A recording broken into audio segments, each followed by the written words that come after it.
So far, we've talked about how to decide what questions to include and how to formulate the wording of the questions. Now we'll discuss the remaining steps in questionnaire design. Let's start with looking at how to sequence questions.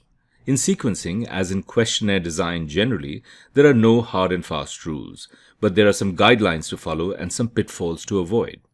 Sometimes, though, these guidelines will be in conflict with each other. That is, following one guideline may violate another. There's no right answer. You just have to use your judgment. As you gain experience in working with surveys, your judgment will improve. Usually, a questionnaire will begin with one or more screeners that will qualify the respondent to participate in the survey. For example, do they use the product or service? Are they the primary decision maker in the household for purchases of that product? Do they fall in the appropriate demographic group for the survey?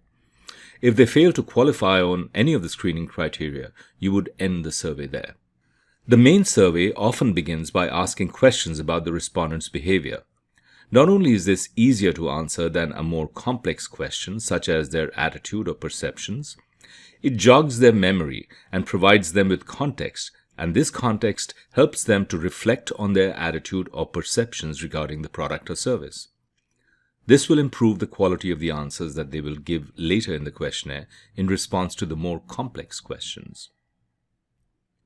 Questions should flow from simple to complex. Avoid overwhelming the respondent early on with a complex question that requires a lot of effort, as that might cause them to stop answering.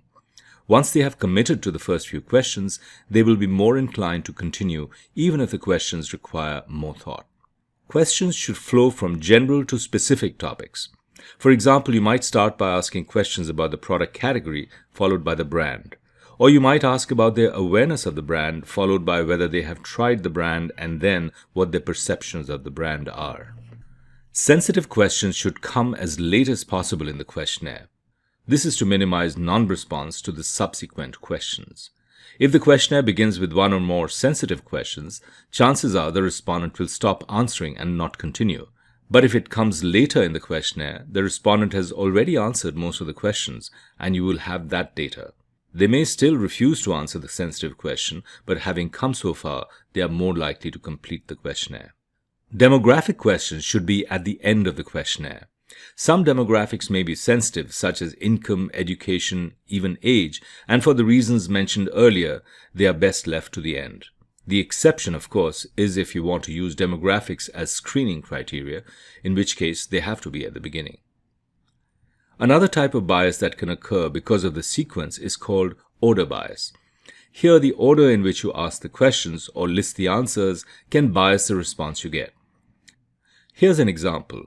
Suppose you want to measure purchase intention for the product, that is, how likely someone is to buy the product. But before you ask that question, you ask a question about either the benefits or the risks of using this product. You have two versions of the questionnaire. In one, the first question is about the benefits only, and in the other version, the first question is about the risks only. Now, if you compare the purchase intention in both groups, you'll find the first group has a much higher purchase intention than the second group because you made them think of the benefits, while you made the second group think about the risks. That shows the power of suggestion and how easy it is to manipulate the results of surveys. Order bias can occur even as a result of listing responses in a particular order. When given a list of options, people will tend to pick an option earlier in the list than later. So, how do we correct for this type of bias? Well, we can't eliminate the bias altogether, but we can try and minimize its impact. We use a procedure called counterbalancing by creating different versions of the questionnaire. In one version, we list the questions or the responses in a particular sequence, and in the other version, we list them in the opposite sequence. There will be a bias in both versions, but the two biases will be in opposite directions. Then we pool the two versions together to analyze the data, and the two biases will hopefully cancel each other out. So in one version, the option that is most favored because it's at the top of the list will be the least favored option in the other version because it's at the bottom of the list. This, for example, is the reason why in elections we often have different versions of the ballot with a different sequence of candidates listed in each version. Now that we have completed the questionnaire, we need to put in the finishing touches. These include a cover letter or an introduction. the letter or introduction should contain at a minimum the following information. It should indicate the topic of the survey. The topic should be stated as generally as possible without revealing specific objectives. This is because we don't want the respondent to anticipate certain questions, which would potentially bias the responses. For example, our objective may be to test their reaction to a new product concept. However, if this is mentioned in the introduction, this could potentially affect the responses to the other questions. A better approach would be to mention that this is a survey on their use of the product category and leave it at that. Second, it should stress the importance of the respondent's opinion.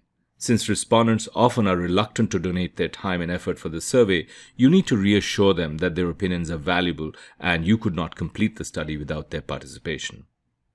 Third, it should clearly state that the responses will be kept confidential or treated as anonymous and cannot be used to identify them. And of course, you have to make this the case. You should also check to see that the questionnaire looks good, has no typos, etc. A professional look will help to increase the response rate for the survey. The last step before launching the questionnaire is to do a pretest with a small, not necessarily random sample.